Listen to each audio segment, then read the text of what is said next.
নমস্কার, কেমন আছেন সবাই? আশা করছি ভালোই আছেন। আমার একটা নতুন ব্লগে আপনাদের স্বাগত। চলুন সকাল সকাল আজকে ব্লগটা স্টার্ট করলাম রান্নাঘর থেকে। আজকে অনেক সকালে উঠেছি। অনেক সকালে উঠে বাসি কাজকর্ম সেরে ঠেরে রেডি করে আগে ভাতটা বসিয়ে দিয়েছি। কেননা আজকে একটু বাজার যেতে হবে। হাজব্যান্ডের সাথে বাজার যাব ঠিক করেছি। কেন প্রতি সপ্তাহেই আমার হাজব্যান্ড একাই যায়। তা আমি দেখলাম যে না, একটু শীতের সবজি উঠেছে, তাই একটু বাজারটাও ঘোরা হয়ে যাবে, একটু দেখাও হয়ে যাবে। তাই বায়না ধরলাম যে সকালবেলা আমি তোমার সাথে বাজারে যাব। তা বললো আমার সাথে যদি যেতে হয় তাহলে 7:30টার মধ্যে তুমি রেডি হয়ে থাকবে। তা যথারীতি বলা আর আমারও করা। তাড়াতাড়ি করে সকালবেলা উঠে আগে এদিকের কাজকর্ম সেরে বাজারের দিকে রওনা দেব ঠিক করলাম। তাই জন্য আগে তাড়াতাড়ি করে সেরে নিয়েছি সব কাজ। তা জলের বোতলগুলো এবার ভরে নিচ্ছি। ভরে নিয়ে রেখে গুছিয়ে তারপর যাব, কেননা এক জায়গা থেকে এলে না আর কোনো কাজকর্ম তখন আর ইচ্ছে করে না করতে। মাছগুলো এনেই মাছগুলো ধুয়ে নিয়েছি, ধুয়ে প্লেটের মধ্যে গুছিয়ে রেখেছি। এবার ভাগ ভাগ করে তুলে রাখবো সপ্তাহের জন্য, কেন সারা সপ্তাহে যেহেতু খেতে হবে, ভাগ ভাগ করে তুলে না রাখলে এটা অসুবিধা হয় তখন। তাই জন্য আমি পুরো পাটে পাটে করে তুলে রাখবো। তা মাছ ধুয়ে বেছে ওখান থেকে তো কেটেই দেয়, শুধু এসে ধুয়ে দিয়েছি, ধুয়ে পরিষ্কার করে এখন তুলে রাখবো। তাই জন্য সব রেডি করছি, এক এক দিন এক একটা কী রান্না হবে না হবে।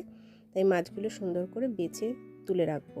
তাহলে এটা একদিকে সুবিধা হয় কি, একটা ট্রে বার করলাম, কিছুটা রান্না করলাম, তাহলে আর সবগুলোকে বার করতে হয় না, বা জলেও একটু চুবিয়ে রাখতে হয় না।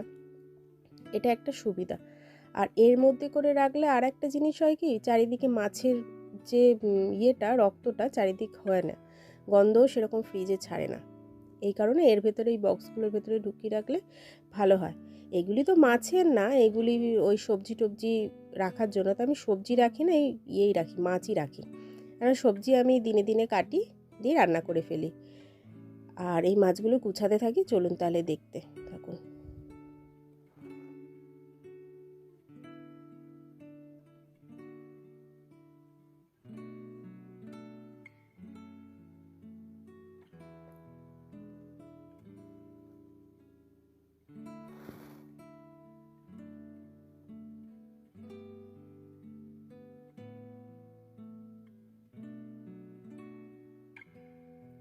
আর এটা শোল মাছ, এটা আজকে রান্না করব।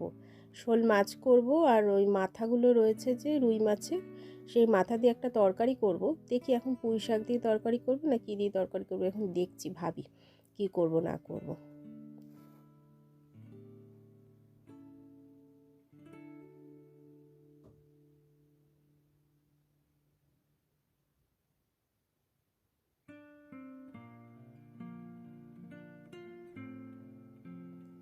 ওই আমুদি মাছ আর শোল মাছটা করব, তাই জন্য সাইড করে রেখে দিলাম। এবার সব ফ্রিজে ঢুকিয়ে দিয়েছি। আর সবজি কী কী এনেছি, বেশি সবজি আনিনি, নষ্ট হয় বলে, তাই জন্য অল্প করেই সবজি নিয়ে এসেছি। এগুলি খেয়ে আগে শেষ করি, তারপর আবার নিয়ে আসবো। তো এইগুলিতে আমার হয়ে যাবে, মাছ সবজি যা এনেছি এগুলিতে আমার সপ্তাহ হয়ে যাবে। সবজি আমাদের ঘরে আমার মেয়ে সেরকমভাবে খেতে চায় না, আমারও খুব একটা ভালো লাগে না, তবে একটু মাছের ঝোল হলে সুবিধা হয়। তাই রসুনগুলোকে ছাড়িয়ে রেখে দেবো একেবারে, তাই জন্য একটুখানি ছাড়িয়ে রাখলাম। এবার গরম জলের মধ্যে রেখে কিছুক্ষণ তারপরে চোকলাগুলো ছাড়িয়ে ফ্রিজে মুছে রসুনগুলোকে তারপর ফ্রিজে তুলে রাখবো, তাহলে সুবিধা হয়। বারবার না রসুন ছাড়াতে বিরক্ত লাগে। তাই মাছের জন্য পেঁয়াজ রসুন আদা একটু কেটে নিচ্ছি, শোল মাছটা রান্না করব। তার সাথে করব হচ্ছে বেগুন দিয়ে আমুদি মাছ, দেখেন মাছের নামও আমি ভুলে যাচ্ছি। বেগুন দিয়ে আমুদি মাছটা করব, সেটা কেটে নিচ্ছি বেগুনগুলো ছোট্ট ছোট্ট করে। তা আজকে শোল মাছটা রান্না করা দেখাবো, আর আমুদি মাছটা রান্না করা দেখাবো না, ওটা পরের কোনো ব্লগে দেখাবো। আলুটা কেটে নিচ্ছি, কেটে নিয়ে চলে এসেছি এখন। মাছটা এখন নুন হলুদ মাখাবো, নুন হলুদ মাখিয়ে ভাজবো।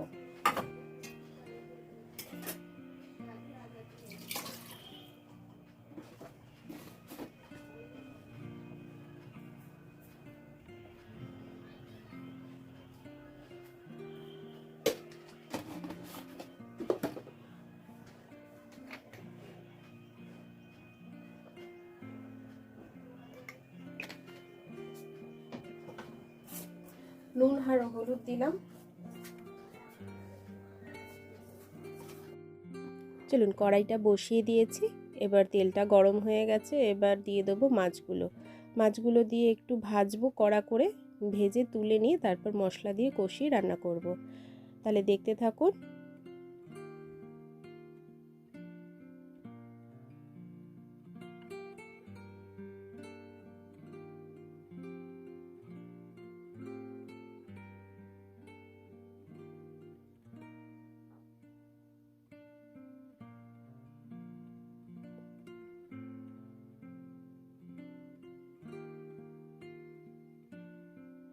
মাছগুলো ভাজা হয়ে গেছে, এবার তুলে নিয়েছি। এবার জিরে ফোড়ন দেব, ফোড়ন দিয়ে আলুগুলো দিয়ে দিলাম। জিরে ফোড়নটা একটুখানি পুড়ে পুড়ে আসবে যখন, তখন আমি আলুগুলো দিয়ে দেবো, তাহলে গন্ধটা খুব সুন্দর আসে। তা আলুগুলো ভাজা হয়ে গেছে, এবার দিয়ে দেবো মশলাগুলো। মশলার মধ্যে দিয়েছি একটা পেঁয়াজ, একটুখানি আদা, একটুখানি রসুন, একটু কাঁচা লঙ্কা ঝালের জন্য, আর অর্ধেক টমেটো দিয়ে পেস্ট করে নিয়েছি, আর অর্ধেক টমেটো গোটা দিয়েছি। তা এইটা দিয়ে এবার নুন আর হলুদ অল্প একটু মিষ্টি দিয়ে ভালো করে কষাবো। ভালো করে কষিয়ে, যেহেতু টমেটো দিয়েছি তাই জন্য অল্প একটু মিষ্টি না দিলে বেশি টক লাগবে, তা অল্প একটু মিষ্টি ওই জন্য দিয়েছি। তা ভালো করে কষানো হয়ে গেছে, এবার দিয়ে দেবো জল। জল দিয়ে দেবো তারপরে আলুগুলো।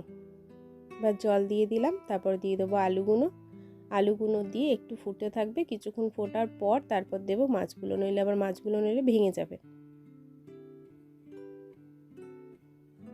রান্নাবান্নাটা একটু তাড়াতাড়ি করতে হবে, অনেকটাই লেট হয়ে গেছে। মেয়ের তো আবার খিদে পেয়ে গেছে, 2-3 বার এলো, এই যে এখন একবার এসছে। ভালো লাগে না। আর এরকম ব্যাপারটা হচ্ছে যে এই মাছের স্মেলটা আমার ওটাই পছন্দ হয়, কিছু করার নেই, আমার ভালো লাগে। আমার মেয়ে মোটেও মাছ খেতে চায় না, এই যে এসে বলে গেল মাছে গন্ধ লাগে ওর। মোটেও মাছ খেতে চায় না। মাছ খুব আমি জোর করে খাওয়াই ওকে। মাছের মধ্যে খাবে হচ্ছে চিংড়ি মাছ আর কাটাপোনা মাছ, এই দুটো মাছ। কাতলা মাছও খেতে চায় না, বলে আসতে গন্ধ লাগে। ও কোনো মাছই খেতে চায় না, ভীষণ বিরক্ত করে। এত বড় মেয়ে হয়েছে তবু সত্য বিরক্ত করবে। জোর করেই খাওয়াবো। আজকে বলেছে আমি আর কিছু রান্না করব না, এটাই তোমাকে খেতে হবে, আমি খাইয়ে দেবো। আর আমি যদি খাইয়ে দিই তখন মাছটা খেয়ে নেবে। তখন যে কোথায় যায় মাছটা আমি বুঝে পাই না, তখন আর গন্ধ লাগে না, কিছু লাগে না, আমাকে খাইয়ে দিলেই হবে। তো চলুন পেঁয়াজটা কেটে নিচ্ছি। এবার পেঁয়াজটা কেটে ওই আমুদি মাছগুলোর মধ্যে দেব। আমুদি মাছটা মেখে চেখে রান্না করব। তা লবণ হলুদ ওর মধ্যে দিয়ে দিয়েছি, দিয়ে একটুখানি কাঁচা তেলও দিয়েছি। তারপরে লবণটা অল্প দিতে হবে যেহেতু আমুদি মাছ। তা ওই পেঁয়াজগুলো দিয়ে ভালো করে মাখবো। মেখে তারপর একটু লঙ্কা বাটা দেবো তার মধ্যে। লঙ্কা বাটা দিয়ে মাখাচাকা করে কড়াইয়ে একটুখানি তেল দিয়ে বসিয়ে দেবো মাছটা বসিয়ে দিয়ে কিছুক্ষণ এক পিঠ ভাজা হবে, তারপর উল্টে দেবো মাছটা। পরের পিঠ ভাজা হলে তখন জল দিয়ে দেবো। জল দিয়ে একটুখানি নাড়াচাড়া করে তারপর সবার লাস্টে বেগুনগুলো যেহেতু আগে থেকে ভেজে রাখবো, সেই বেগুনগুলোকে দিয়ে ধনেপাতা দিয়ে একটুখানি ঢাকা চাপা দেবো। তারপরে যেই জলটা পুরো শুকিয়ে যাবে, তেল বেরিয়ে আসবে, তখন ওটা নামিয়ে দেবো। তাহলে আমুদি মাছটা ভালো হবে। এরকম করে আমুদি মাছ খেলে বেশ ভালো লাগে। আর আমুদি মাছ যদি ভেজে খায় না, তাহলে কীরকম কড়কড়া টাইপের হয়ে যায়, সেই আমুদি মাছটার ভালো লাগে না খেতে। একবার এরকম করে করলে ভালো লাগে। না, আমরা যেহেতু এরকম করেই খাই, তাই আমি আর ভেজে রান্না করি না, আমার এরকম করেই ভালো লাগে খেতে। তা চলুন, এদিকে মাছটাও প্রায় হয়ে গেছে। এবার এই মাছটা নামিয়ে ফেলবো।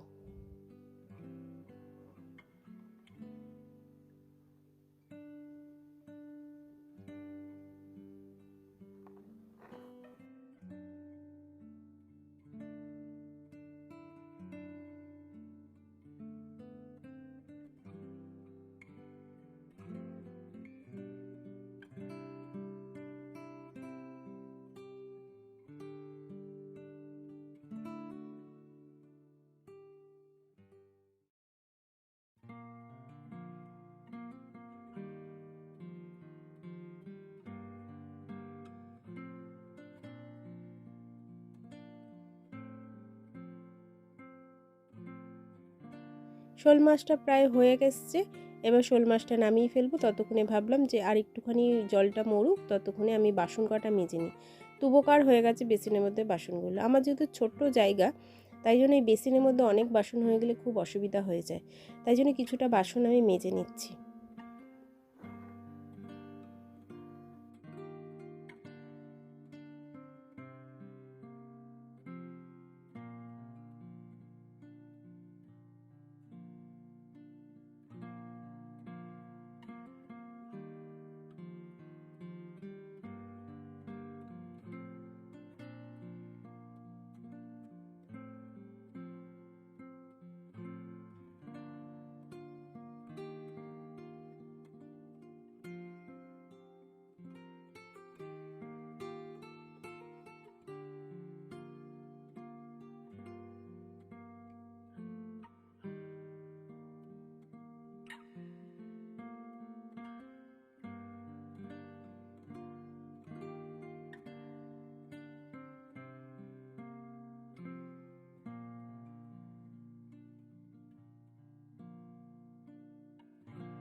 চলুন তাহলে, মাছটা রান্না হয়ে গেছে এবার পুরো।